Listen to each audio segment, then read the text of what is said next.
प्रिय प्रांजल भाई, आपका संदेश मुझे कल मिला। मैं 3 दिन से सांगानेर में होने वाली एक अद्वितीय, अभी तक तो अद्वितीय कहना चाहिए, विद्वत गोष्ठी का आयोजन था, आपको मालूम हुआ होगा। और उसके आप पूरे 6 सेशन अगर सुने, 5 सेशन में तो मैं भी उपस्थित था। और मैंने बीच बीच में कई जगह जहाँ कंट्रोवर्सी खड़ी हो रही थी वहाँ हस्तक्षेप भी किया। और मेरे हस्तक्षेप से जो शांति से टू द पॉइंट मैंने अपनी बात रखी, उससे श्रोताओं को और साथी विद्वानों को काफ़ी संतोष हुआ।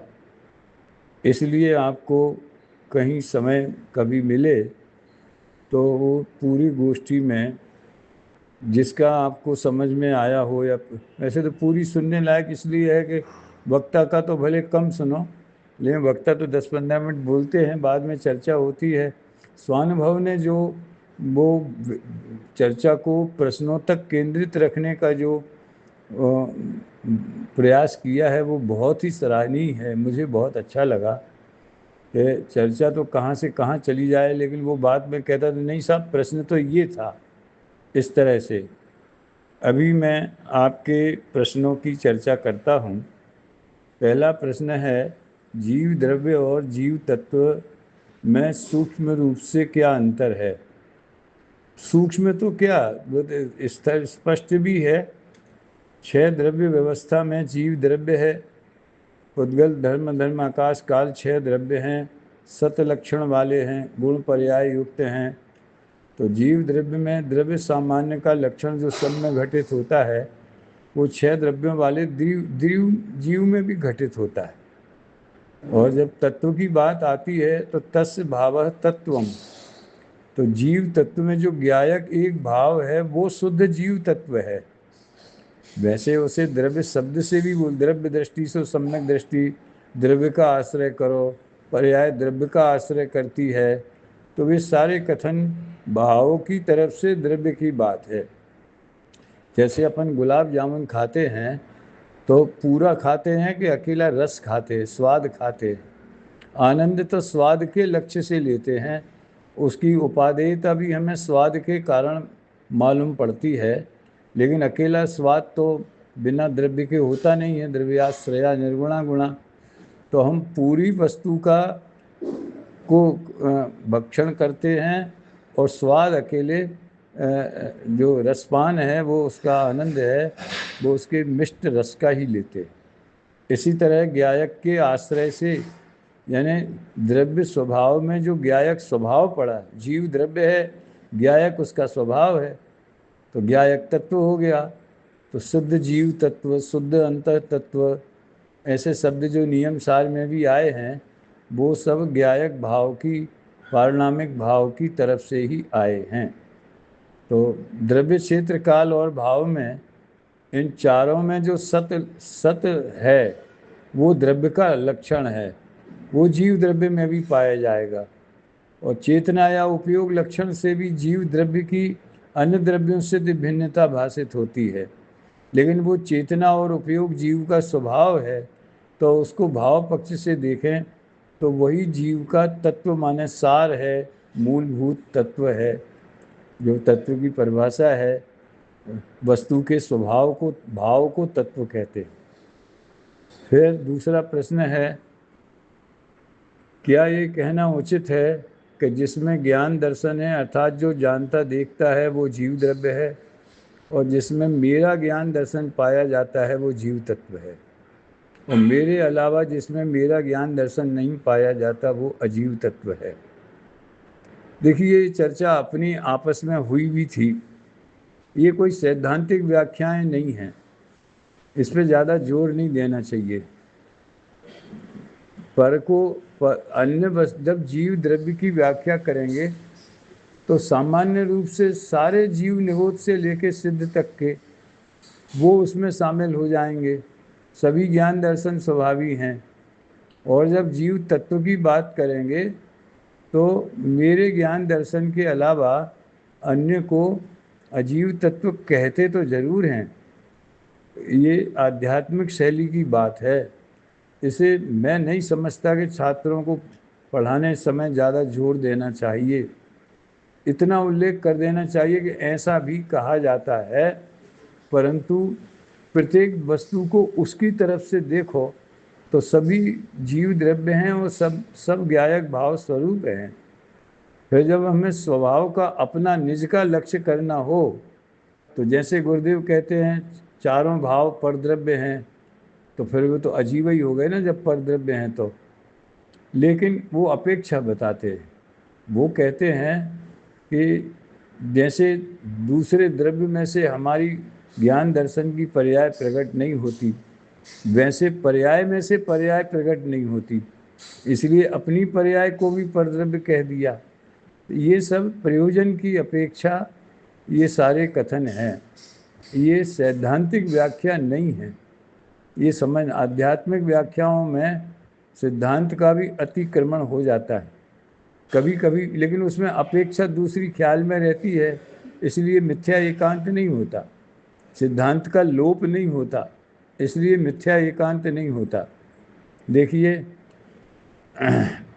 इस तरह से जैसे कर्म के उदय से विकार नहीं होता। गुरुदेव ने पहली बिगुल बजाया जब वो साधु अवस्था में थे तब भी, तो उन्होंने पहली बार ही ये दीक्षा लेने के 1 साल बाद ही घोषणा कर दी, कर्म के उदय से विकार होता है, ये बात बिल्कुल झूठ है। कर्म अपनी योग्यता से होता है। फिर पंचाशती काय की 62 गाथा का उदाहरण देते हैं, सब देते हैं। ये चर्चा भी हमारी उसमें आई थी, प्रश्न पूछे गए थे। लेकिन बंद अधिकार बोलता है सब जीवों के जीवन मरण सुख दुख लाभ हानि कर्म के उदय से होते, निश्चय से कर्म के उदय से होते। तो वो वाली बात सही है कि ये वाली बात सही है? तो वहां तो वस्तु की स्वतंत्रता बताना है, इसलिए जीव स्वतंत्र, विकार करने में भी स्वतंत्र है, अज्ञानी होने में भी स्वतंत्र है। पर ने उसको जबरदस्ती विकार नहीं कराया, तो वहाँ पराधीनता तोड़नी है। और यहाँ पर नो कर्म के ऊपर राग द्वेष नहीं करने का प्रयोजन है, इसलिए निमित्त नैमित्तिक भाव कर्म से ही है। 13वीं गाथा की टीका में आप समझ लीजिए 9 तत्व जो हैं वो आश्रव होने योग्य, यानी जीव वाला आश्रव, और आश्रव करने वाला माने कर्म उदय, ऐसा उनमें निमित्त नैमित्तिक भाव जोड़ करके जीव को स्वतंत्र कर दिया। तो क्या कर्म राग कराता है क्या? एक तरफ ये भी कहें कर्म राग नहीं कराता, वहाँ आश्रावक, आश्राव्य, संवारक, संवार्य, अकेले कर्म अकेले राग की बात नहीं है। सम्यक दर्शन भी उसका कर्ता कर्म का उपसम क्षय क्षय उपसम है, वो संवारक है, और संवर निर्जरा की पर्याय संवार्य है। इस तरह से कहने का आश्रय यह है कि अध्यात्म जो है सिद्धांत को गौण करके अपने आत्मानुभूति के या भेद ज्ञान के प्रयोजन से सिद्धांत से अलग व्याख्या भी करता है। सिद्धांत विरुद्ध इसलिए नहीं कहना चाहिए कि वो अगर विपरीत ही माने तो विरुद्ध हो जाएगा, लेकिन वो उसके ख्याल में है, इसलिए वो उसको सिद्धांत विरुद्ध नहीं कहते। इस तरह से अध्यात्म की शैली समझने की बात है। तत्व की तीसरा, तत्व की परिभाषा के अनुसार जिसका जो भाव है वही तत्व है, क्योंकि भाव को हमेशा पर्यायर्थिक नहीं की ओर से देखा जाता है, इसलिए जो भी तत्व होगा वो पर्याय रूप होना चाहिए। और यदि ऐसा है तो फिर अजीव तत्व के जो भेद किए गए हैं वे तो द्रव्य रूप हैं, अजीव उन्हें भी पर्याय रूप होना चाहिए, जबकि उन्हें भी पर्याय रूप होना चाहिए। अर्थात उन द्रव्यों की जो पर्याय हैं, जैसे पुद्गल द्रव्य की कोई भी पर्याय उसे तत्व कहना चाहिए, पुद्गल द्रव्य को नहीं। ये पूरा प्रश्न मैंने आपका पढ़ा है, अभी इसका समाधान। तो जो तत्व हमेशा भाव रूप ही होता है, तो भाव को हमेशा पर्यायर्थिक न की ओर से देखा जाता है। क्यों गलत बात है, हमेशा नहीं देखा जाता, जब ज़रूरत होती है तब देखा जाता है। पारिणामिक भाव वो तो द्रव्यार्थिक न्याय का विषय है, तो वो तो पर्याय रूप नहीं है। तो कैसे हम कह सकते हैं कि जो ज्ञायक भाव है, शुद्ध अंतर तत्व है, शुद्ध जीव तत्व है, वो तो शुद्ध निश्चय न्याय का या परम शुद्ध द्रव्यार्थिक न्याय का विषय है। तो जो द्रव्य रूप, वो उसमें जो द्रव्य, देखो द्रव्य, 6 द्रव्यों का द्रव्य की व्याख्या में गुण पर्याय शामिल है, स्व चतुष्टय शामिल है, वो सब सामान्य लक्षण वाला है। 6 द्रव्यों में जो जीव द्रव्य है, वहाँ जीव की मुख्यता नहीं है, द्रव्यत्व की मुख्यता है। लेकिन जब हम तत्व व्यवस्था में तो भाव से ही तत्व की पहचान कर रहे हैं, जीव द्रव्य की पहचान भी भाव से कर रहे हैं। आचार्य देव ने ज्ञायक एक भाव कह के, वो शुद्धात्मा कौन है? जो ज्ञायक एक भाव है, प्रमत्त अप्रमत्त रहित है, तो उसे तो शुद्धने का विषय 14वीं गाथा में जो अबद्ध स्पष्ट है, अनन्य नियत है, अविशेष है, संयुक्त है, उसे शुद्धने जानना, उसे वो आत्मा शुद्ध न है और उसकी अनुभूति शुद्ध न है। इसलिए जहाँ जो योग्य है वो समझना चाहिए। कोई भाव हमेशा पर्याय में ही लागू होते हैं ऐसा नहीं है। पारिणामिक भाव को छोड़ करके बाकी 4 भाव पर्याय रूप हैं। यहाँ तक कि भव्यत्व और अभव्यत्व भी पारिणामिक भाव हैं, और यद्यपि वो भी पर्यायर्थिक न्याय के विषय हैं, लेकिन भेद होने से पर्यायर्थिक न्याय के विषय हैं, उत्पाद व्यय रूप पर्याय होने से नहीं। वे भी चारों भव्यत्व और अभव्यत्व कर्म के उदय क्षय क्षयोपशम से निरपेक्ष हैं, इसलिए पारिणामिक भाव हैं। लेकिन भेद रूप पारिणामिक भाव हैं तो पर्यायर्थिक न्याय के विषय हैं। तो पर्यायर्थिक न्याय का विषय भेद भी होता है, उत्पाद व्यय रूप परिणमन भी होता है, परिणमन मात्र भी पर्यायर्थिक न्याय का विषय है, और परिणमन में जो भाव हैं 4 भाव, वो भी पर्यायर्थिक न्याय के विषय हैं। फिर अजीव तत्व के जो भेद किए हैं वे द्रव्य रूप हैं, अजीव तत्व के भेद नहीं किए, अजीव तत्व के भेद नहीं किए। आप बताओ, आश्रव के 2 भेद किए, द्रव्य आश्रव भाव आश्रव से अजीव के भेद तत्व व्यवस्था में गिनाए हैं क्या? वो तो फिर आप द्रव्य व्यवस्था पे चले गए, द्रव्य संग्रह पे चले गए, जीवम जीवम दब्बम। और वास्तव में देखा जाए तो कोई अजीव नाम का द्रव्य है ही नहीं। द्रव्य तो स्वतंत्र रूप से 6 हैं। चेतनता बिन सो अजीव है। एक मिनट जरा देखना, आवाज नहीं करना। चेतनता बिन सो अजीव है, पंच भेद ताके हैं।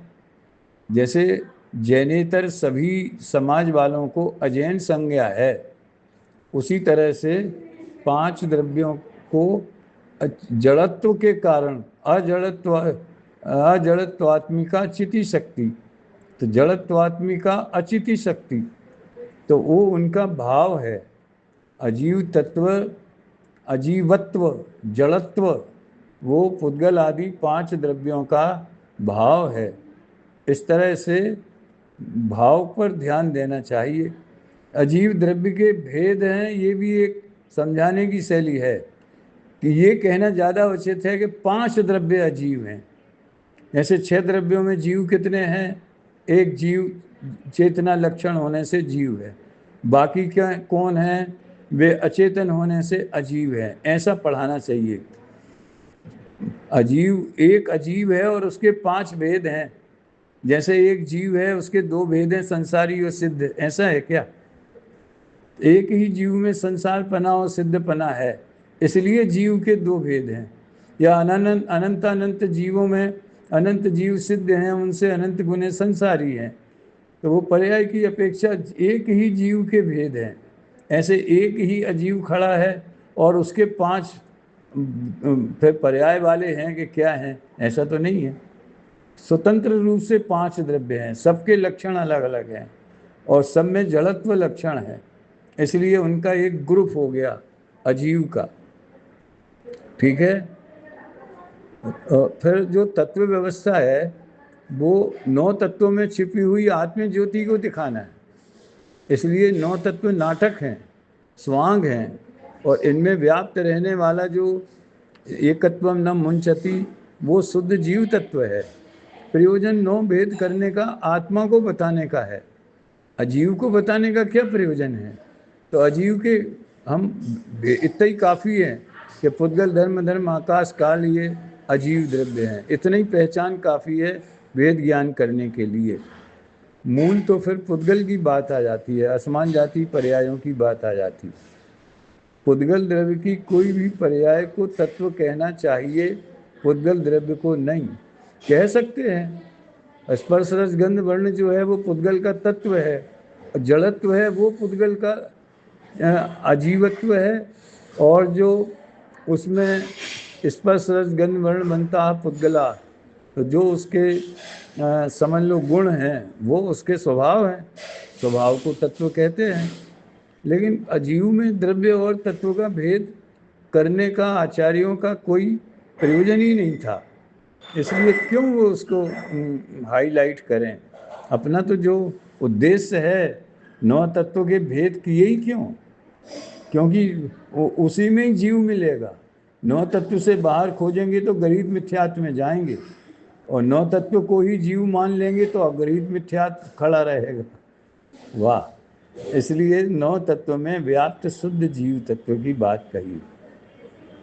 अजीव के जो भेद आगम में किए हैं, पुद्गल धर्म आकाश काल, तो क्या तत्व की परिभाषा से ठीक है, इसको तत्व में लगाते ही क्यों हो? जब ये द्रव्य व्यवस्था में 6 द्रव्य हैं तो तत्व व्यवस्था में एक अजीव रह दो, रखो। और समझाना भी है तो ये अजीव के 5 द्रव्य हैं, उनमें अचेतनत्व होने से वे अजीव तत्व में शामिल हैं। यूँ समझाइए, एक अजीव तत्व है उसके 5 द्रव्य हैं, ऐसा नहीं। अजीव तत्व के 5 भेद नहीं है, अजीवत्व सब में एक सरीखा है, 5 भेद कैसे हो सकते?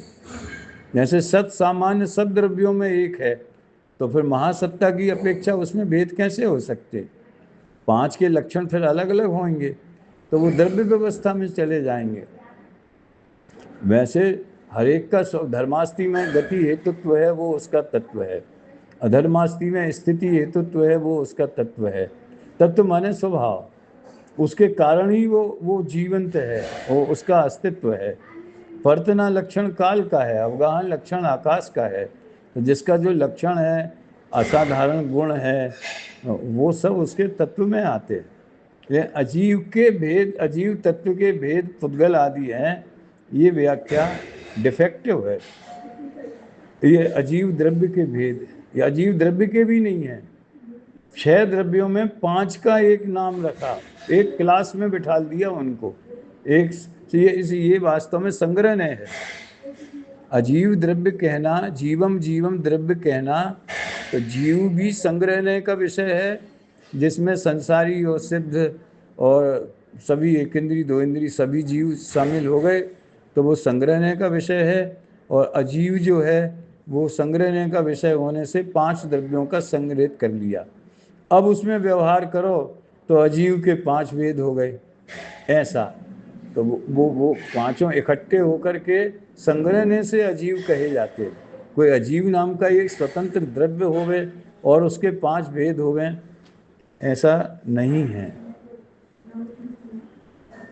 चौथा, क्या जीव तत्व और द्रव्यार्थिक न्याय का विषय भूत त्रिकाली ध्रुव जीव ये दोनों एक ही हैं? द्रव्यार्थिक न्याय के तो 6 भेद हैं, 10 भेद हैं। उसमें जो 10वां है परम शुद्ध द्रव्यार्थिक न्याय, क्या नाम है उसका, परम शुद्ध द्रव्यार्थिक न्याय है शायद। तो उसमें शुद्ध और अशुद्ध का भी विकल्प नहीं है, वो अनुभूति स्वरूप है, अनुभूति का विषय है, तो उसे भी एक न्याय बना दिया कि आप शुद्ध अशुद्ध, यहाँ तक कि स्वद्रव्यादि ग्राहक वो अन्वय द्रव्यार्थिक, तो उसको अन्वय में भी अन्वय है कि व्यतिरेक है कि एकत्व है कि विभक्त है कि नहीं है, इस विकल्प से छोड़ के पक्षातिक्रांत वाला वो विषय है, वो शुद्ध जीवादि तत्व का विषय है, शुद्ध परम शुद्ध द्रव्यार्थिक न्याय का, वही परम शुद्ध निश्चय न्याय का विषय है। इस तरह से वो दो नए एक ही भाव को बताने वाले हैं। इसी तरह से पांचवा, नौ तत्वों में छिपी हुई ज्योति में जो ज्योति है वो तो त्रिकाली ध्रुव द्रव्यार्थिक न्याय का विषय है। जो नौ तत्व हैं वे जीव की पर्याय होने के कारण पर्यायार्थिक न्याय के विषय हैं। तो इस आधार पर आगे एक प्रश्न उठता है, क्या अजीव तत्व को भी हम अपनी ही पर्याय कहेंगे? मैं एक पीडीएफ भेजता हूँ, जो मैं समयाव्रत सार का काम कर रहा हूँ, उसमें 13वीं गाथा के प्रवचन आप पढ़ना। वो पीडीएफ तो पूरी है, समझ लो अपने सेमीफाइनल है, थोड़ा भी पेज सेटिंग और स्पेलिंग मिस्टेक की तरफ से बाकी है, लेकिन वो स्पेलिंग तो बहुत मामूली है, अनुस्वार लगना चाहिए कि नहीं, ये इस टाइप के हैं। बाकी पढ़ने के हिसाब से पूरी है समयामृत सार। तो उसमें अजीव का अर्थ गुरुदेव ने अजीव का ज्ञान, बस। और ये सिद्धांत से भी मेल खाता है। सर्वात सिद्धि में घटाकार ज्ञान को भी घट कहते, गेयाकार ज्ञान को असद्भूत व्यवहार न से गेय कहा गया। इसलिए आत्मा गेय को जानता है। ये असद्भूत व्यवहार ने का कथन इसलिए है कि उसमें उसके गेयाकार ज्ञान रूप परिणमन को निश्चय से ज्ञान है, व्यवहार से गेय है। तो कौन सा व्यवहार? तो अन्य गेयों का भेद किया तो असद्भूत व्यवहार, अब वो ज्ञान ही स्वयं अपना गेय है, तो ये सद्भूत व्यवहार हो गया। इसलिए अजीव के ज्ञान को अजीव में लेना। गुरुदेव तो नौ तत्वों को बड़ा अलग ढंग से घटाते हैं। वो अनादिकाल के संसारी जीव को भी उसमें लागू करते हैं, काय में उसमें ही नौ तत्व लगा देते हैं। कषाय की मंदता को उपचार से संबंध ने जरा कह दिया, अमुक अमुक कषाय होती नहीं है जो जो जो उसकी भूमिका में नहीं होती, जो भी है तो उसको बंध कह दिया, मोक्ष कह दिया। इस तरह से ये हो गया छठवां। यदि अपनी ही पर्याय को अजीव तत्व कहा जाता है तो फिर उसी पर्याय को जीव तत्व कैसे कहा जा सकता है? अरे अपेक्षा है। इस एंगल से देखो, देखो मैंने शायद कभी कहा भी होगा, सप्तभंगी तरंगिणी में हमने पढ़ा था और उसका आधार राजवार्तिक बताया था। उसमें स्व और पर के 5 बोल हैं, याद कर लो इसको। संक्षेप में मैं बोलता हूँ, एक घड़े के उदाहरण से है। सामने एक घड़ा रखा है, वो स्व, और बाकी के दुनिया भर के घड़ों से वो पर। तो सजाती द्रव्यों से भिन्न हो गया। घट घट है जो हमारे सामने है, वो जिसमें हम पानी भरा है, हम पीते हैं, वही घड़ा हमारे लिए घड़ा है। बाकी जो हमारे पास है ही नहीं, वे अघड़ा हैं, वे हमारे घड़े से भिन्न हैं, वे पर हैं। वे हो गया ना, जैसे हमारा मकान हमारे लिए हमारा है, बाकी सब पर है। दूसरा, विजातीय द्रव्यों से भिन्न, तो कपड़ा लोहा इत्यादि से भिन्न है, क्योंकि जिस काम में घड़ा आता है उस काम में कपड़ा लोहा इत्यादि नहीं आते। विजातीय द्रव्यों से भिन्न हो गया, तो वो पर हो गए। इसी तरह से जो भूत भविष्य की पर्याय हैं वे भी अघट हैं। वाह! क्यों अघट हैं? क्योंकि जो हम यूज कर रहे हैं ऋजु सूत्र नए वाला ही घड़ा काम में आ रहा है, वो वर्तमान पर्याय वाला ही घड़ा है, उस वही हमारे लिए प्रयोजन भूत है। इस तरह से भूत भविष्य की पर्याय इस घड़े से भिन्न हो गई। यहाँ वर्तमान पर्याय और घड़े को अभेद किया, उसको ही घट का स्वरूप कह दिया, स्वरूप, और बाकी सबको पर कह दिया, भूत भविष्य की पर्याय को। तो 3 बोल तो घड़े में ही घटा है, पर द्रव्यों में ही। शेष थोड़ी देर बाद। चलो, तीसरा बोल ये है, ये मैं शायद 6वें प्रश्न के उत्तर की बात कर रहा हूँ कि अपनी पर्याय को अजीव तत्व कहना, तो इसके क्या एंगल हैं? तो घट को 3 बोलों में अपन ने समान जाति समान जाति द्रव्य, विजातीय द्रव्य और भूत भविष्य की पर्यायों से भिन्न किया। अभी चौथे में घट घट रूप है और घट ज्ञान ज्ञान रूप है। ये चौथा बोल है जो प्रसिद्ध है, अपन जिसकी चर्चा बहुत करते हैं कि घट को जानने वाला ज्ञान घट नहीं है, वो ज्ञान रूप ही है। तो घट का स्वरूप घट ज्ञान से भिन्न हुआ। घट अपने घट रूप में है और घट ज्ञान ज्ञान रूप है, इसलिए घट का स्वरूप घट है और ज्ञान घट की अपेक्षा पर रूप है। घट का पर रूप है तो इधर वो आत्मा का स्वरूप हो जाएगा, क्योंकि वो ज्ञान का ही परिणमन है। गजब का तो पांचवा बोल है। चौथे बोल का प्रयोजन ये है कि हमारा जो घट से हम यूज करते हैं वो मिट्टी के घड़े से यूज करते हैं। वो घट ज्ञान से घट को जान तो लेते हैं, लेकिन वो पानी भरने के काम में नहीं आता। चित्र की गाय या ज्ञान में गलने वाली गाय दूध नहीं देती, असली गाय ही दूध देती है। ये घट और घट ज्ञान की भिन्नता का प्रयोजन है, उसका लॉजिक है।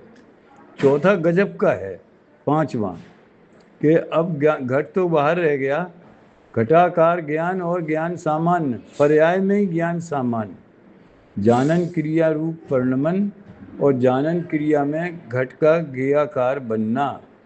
तो वो ज्ञेयाकार ज्ञान घट का स्वरूप है और सामान्य ज्ञान घट का पर रूप है। तो 15वीं गाथा में इसको आत्मा की तरफ से लगा लो। 15वीं गाथा से सामान्य ज्ञान का आविर्भाव करें, ज्ञेयाकार ज्ञान का तिरोभाव करें। तो ज्ञान सामान्य और ज्ञेयाकार भिन्न हो गए ना। तो यहाँ तो आत्मा की बात है, वहाँ घट का निरूपण किया जा रहा है। तो घटाकार ज्ञान घट है और सामान्य ज्ञान अघट है। उसका हेतु भी है। क्या कारण है? क्योंकि जो घट का व्यवहार होगा कि ये घट है, ये पट है, ये ज्ञेय से नहीं होगा। भिन्नता का स्वरूप तो ज्ञेयों में है, घट और पट भिन्न भिन्न हैं, लेकिन हम घट को भिन्न जाने और पट को भिन्न जाने, ये घट और पट नहीं बताएंगे कि हम लोग भिन्न भिन्न हैं। तुम घड़े में पानी भरना और कपड़े को पहनना, ये ज्ञान जानता है। ज्ञेयों का भेद ज्ञान करना, ज्ञेयों का स्वरूप जानना, ज्ञेयों के हिसाब से राग द्वेष होना, ज्ञेयों का यूज होना, वो किस आधार पर होता है? ज्ञान पे ही होता ना। घट तो कुछ नहीं कर सकता ना इस मामले में, सिवाय घट रूप परिणमन करने के। इस तरह अजीव की पर्याय को भी, अगर ज्ञान की पर्याय को अजीव कहा जाए तो इसमें कोई बहुत ज़्यादा सुमेरु पर्वत नहीं गिर रहा है, वज्र नहीं गिर रहा है, वो प्रयोजन की बात है। और ये बात सैद्धांतिक ग्रंथों के आधार पर है। हमने तो जब सप्तभंगी तरंगिणी सेकेंड ईयर में पढ़ी थी तभी इतना आश्चर्य हुआ, फिर 50 बार हमने इसको सभा में सुनाया, एक बार राजकोट में सुनाया। सब लोग पूछने लगे सप्तभंगी तरंगिणी कहाँ मिलती है, सप्तभंगी तरंगिणी कहाँ। आज तक उसका शुद्ध प्रकाशन नहीं हो पाया, इतने खराब उसकी प्रिंटिंग थी और अशुद्ध संस्कृत में प्रिंट था वो ग्रंथ, कि बहुत तकलीफ हुई हमें। फिर हमारे शायद श्रेयांश जी ने या सुदीप जी ने, किसी ने बीड़ा उठाया, श्रेयांश जी ने, कि हम इसका शुद्ध प्रकाशन कर देंगे। योगेश जी ने, उनने भी नहीं किया, वो कहाँ चली गई पता नहीं, प्रिंटर को दे दी थी वो। अभी भी शायद किसी ने किया कि नहीं, मुझे पता नहीं।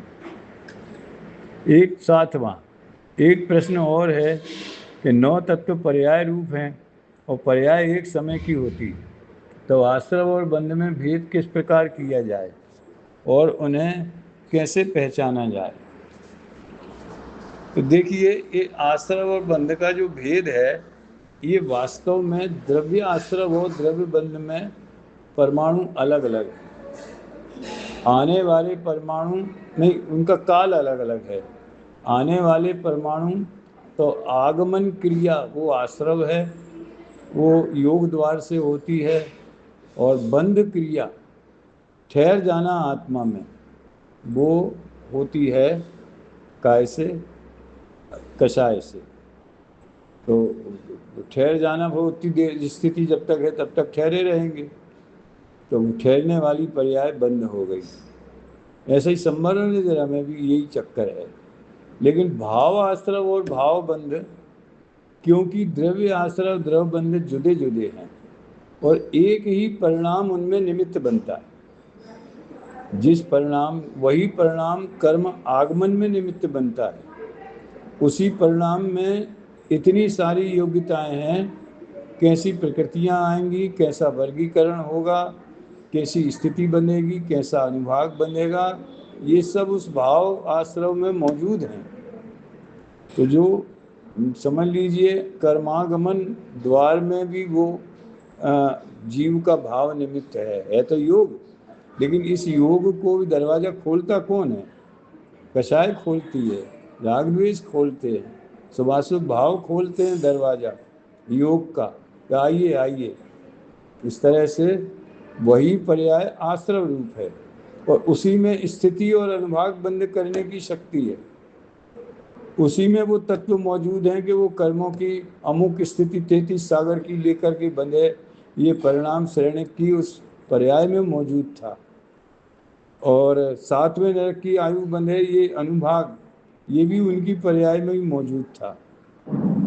उस हिसाब से वही पर्याय बंध रूप है, क्योंकि कर्म के 4 प्रकार के बंध में निमित्त होती है। वही पर्याय आश्रव है, क्योंकि वो आश्रव में निमित्त होती है। मैं तो ऐसी व्याख्या करता हूँ। आज तक किसी ने इसको चैलेंज नहीं किया, लेकिन मुझे इसका कोई आगम प्रमाण भी नहीं मिला। जो एक स्थूल रूप से सोनगढ़ में समझाया जाता था कि तुमने जो लिखा भी है कि आश्रव और बंध की परिभाषा इस प्रकार है कि विकारी भावों का उत्पन्न होना भाव आश्रव कहा, उन भावों का बने रहना तो वो भाव बंध कहा। ये समझ लो, समझाने की भाषा। बने क्या रहेगी जब एक समय व्यय ही हो जाते हैं, सिद्धांतिक दृष्टि से देखा जाए तो काय के बने रहेंगे? तो कहीं नहीं, वो आगामी समय में भी उत्पन्न होते रहते। तो आगामी समय के आश्रव बंध अलग है। हर पर्याय आश्रव बंध स्वरूप है। जो भी कषाय के उदय वाले मिथ्या तो कषाय वाले परिणाम हैं, हर समय की पर्याय में ही आश्रव है, हर समय की पर्याय में ही बंध है। भाव आश्रव भाव बंध।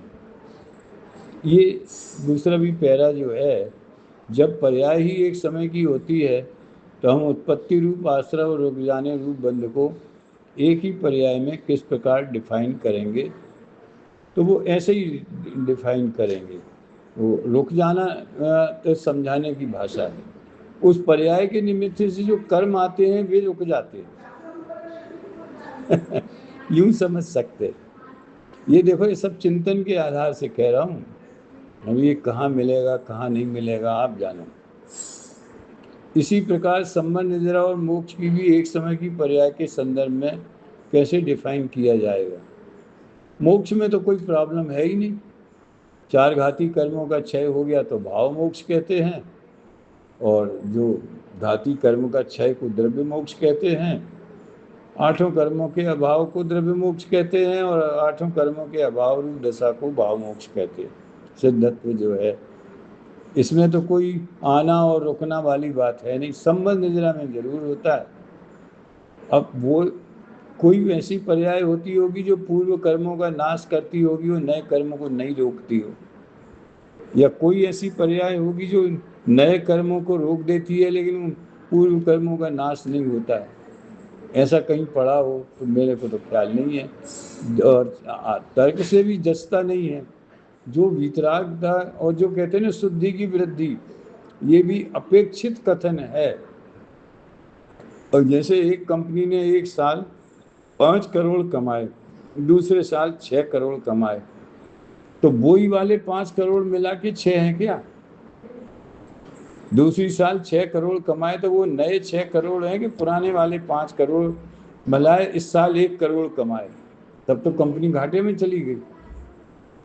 वो कमाई में वृद्धि कहाँ से हुई? कमाई में वृद्धि तो तब कही जाए कि पिछली साल की जो कमाई है इस साल उतनी तो हुई ही है और उससे ज़्यादा हुई। उसी तरह से अगर मान लीजिए हमारी पहली 9 नंबर की पर्याय में 10 पॉइंट वीतरागता है। 10 पॉइंट में 12 हो गई दूसरे पॉइंट में, तो वो 12 जो है वो सिद्धि की वृद्धि पिछली की अपेक्षा कही जाएगी, लेकिन उसको स्वतंत्र देखो तो वो तो 12 ही है। वृद्धि कहाँ हुई? जितनी है उतनी है। इस साल कितना कमाया? 12 करोड़ कमाया। ये तो स्टेटस देखते हैं कि कंपनी आगे जा रही पीछे जा रही, तो पिछली पर्यायों से तुलना कर लेते हैं। मेरे ख्याल से इस तरह से अपने को समझना चाहिए। बहुत अच्छे गंभीर प्रश्न हैं, ऐसे प्रश्न भी चर्चाओं में होने चाहिए। आगे कभी अगर इस तरह की गोष्ठियां हों तो मैं कहूँगा तो तुमको भी कहें, अनुरोध करें कि तुम अभी समय दो। ये मेरे तुमने अपने प्रश्न और उत्तर हैं। मैं चाहता हूँ तुम प्रश्नों और उत्तरों को ग्रुप में भी डाल दो, सबको डाल दो, अपने स्नातक परिषद में डाल दो, और कोई कह दो कि भाई साहब के द्वारा ये प्रश्न पूछे गए, आप इनके उत्तरों पर विचार करें, और दोबारा आपको इसमें कोई शंका हो तो आप पूछें। थैंक यू, धन्यवाद। अभी कहाँ हो, क्या कर रहे हो बताना, ज़रूरत हो तो फ़ोन करना, समय हो तो। ज़रूरत तो कभी रहती कभी नहीं रहती। कल मैं गया था वहाँ, चलो ठीक है, ये बाद में देखेंगे।